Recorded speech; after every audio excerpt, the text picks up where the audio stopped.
अब हम exercise number 4.3 का थर्ड क्वेश्चन सॉल्व करते हैं। यहाँ पे हमारे पास जो क्वेश्चन है ना, एक जो फैक्टर होता है वो हमारे पास लीनियर होता है और एक होता है फैक्टर क्वाड्रेटिक। ठीक है, अब क्वाड्रेटिक के लिए हमने डिफरेंट कांस्टेंट लिखना है और लीनियर के लिए डिफरेंट। तो लीनियर का तो सिंपल है, जैसे हम प्रीवियस क्वेश्चन हमने किया है कि सिंपल एक कांस्टेंट लिया और उसके साथ फैक्टर लिख दिया। ठीक है, लेकिन क्वाड्रेटिक के लिए हमने क्या करना है, यहाँ पे लिख देते हैं ये लीनियर है और ये क्वाड्रेटिक है।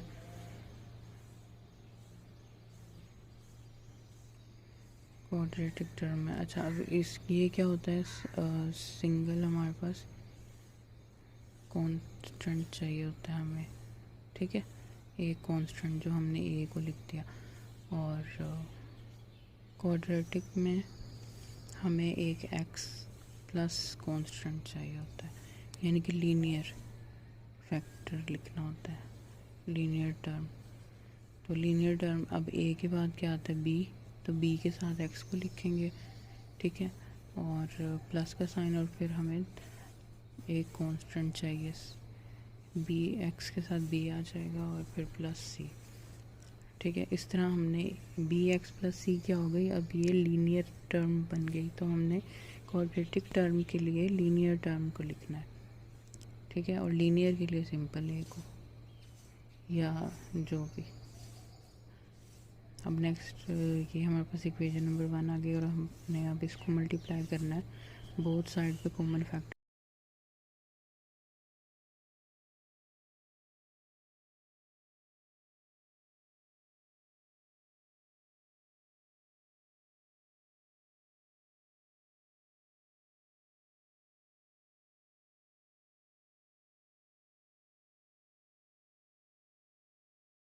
अब यहाँ पे जब मल्टीप्लाई करेंगे तो 1 के साथ दोनों फैक्टर जहाँ से मल्टीप्लाई होंगे तो ये दोनों इन दोनों से क्रॉस हो जाएंगे। ठीक है, और फिर ए के पास कौन सा वेक्टर है, एक्स प्लस वन, तो फिर एक्स प्लस वन जो है वो आपस में क्रॉस हो जाएगा और बाकी क्या रह गया, एक्स स्क्वायर प्लस वन, वो हम ए के साथ मल्टीप्लाई कर देंगे।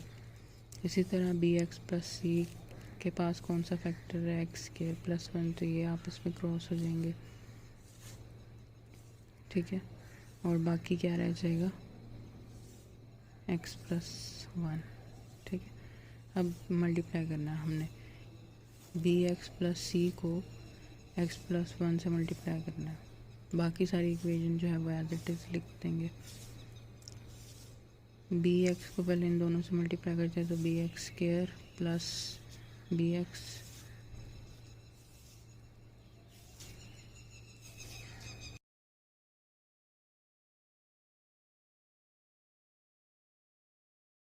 और सी को मल्टीप्लाई किया तो सी एक्स प्लस सी आ जाएगा। अच्छा, अब क्या करना है, अब हमने इनमें से कॉमन ले लेना है ताकि ये कॉन्स्टेंट्स अलग हो जाएं और इनके साथ फैक्टर अलग। तो बी एक्स के साथ फिर क्या आ जाएगा, एक्स प्लस वन, और यहाँ पे सी कॉमन ले लिया तो ब्रैकेट के अंदर क्या लिखेंगे, एक्स और प्लस सी की जगह पे वन आ जाएगा। अच्छा, अब क्या करना है, अब हमने वैल्यू पुट करनी होती है एक्स की, तो हमने लीनियर फैक्टर को लेना है एक्स की वैल्यू के लिए, क्वाड्रेटिक फैक्टर को नहीं यूज़ करना। तो एक्स की वैल्यू क्या आ जाएगी, एक्स इज इक्वल टू -1। अब इसको पुट करेंगे इक्वेशन नंबर 2 में, ये हमारे पास इक्वेशन नंबर 2 है। तो अब इक्वेशन नंबर 2 जो है वो इस तरह लिखनी है कि जिनके साथ फैक्टर हमारे पास एक्स प्लस वन है ना, उनको नहीं लिखना। तो बी एक्स को भी नहीं लिखना और सी को भी नहीं लिखना, सिर्फ ए को लिखेंगे। और फिर अब वैल्यू पुट करते हैं और ए की वैल्यू फाइंड आउट करते हैं।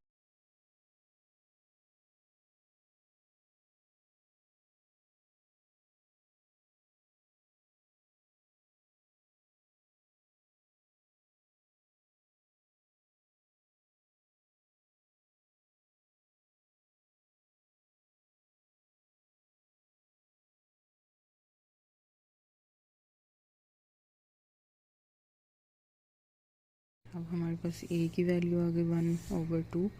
ठीक है, अब हमने क्या करना है, कोएफिशिएंट्स जो हैं वो फाइंड आउट करने हैं एक्स और एक्स स्क्वायर के।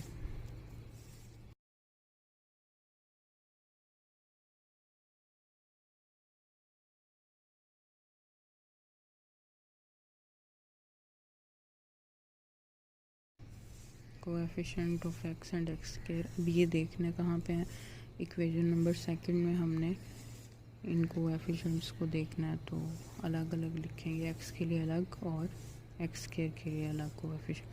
तो लेफ़्ट और राइट दोनों हैंड साइड पे देखना है। अब लेफ़्ट हैंड साइड पे तो 1 ही है, यानी कि एक्स का कोएफिशिएंट भी 0 है और एक्स स्क्वायर का कोएफिशिएंट भी 0 है।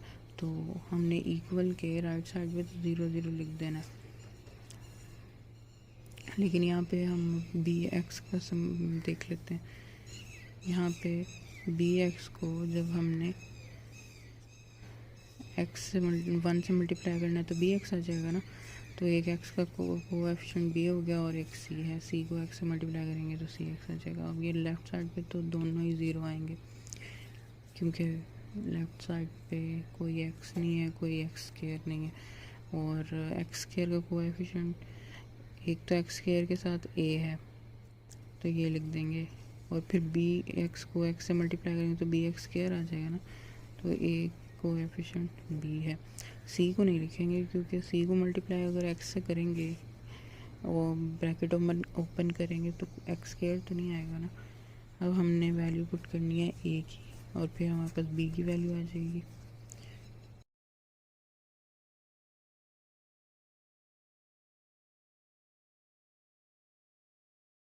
अब हमने बी की वैल्यू पुट करनी है और हमारे पास सी की वैल्यू आ जाएगी। और ए बी और सी की वैल्यूज़ को हमने पुट करना है इक्वेशन नंबर 1 में। वो जो हमने पार्शियल फ्रैक्शन बनाई थी, खुद से कॉन्स्टेंट्स कंसीडर किए थे ना, अब उनकी जगह पे हमने रिक्वायर्ड रिज़ल्ट को लिख देना है।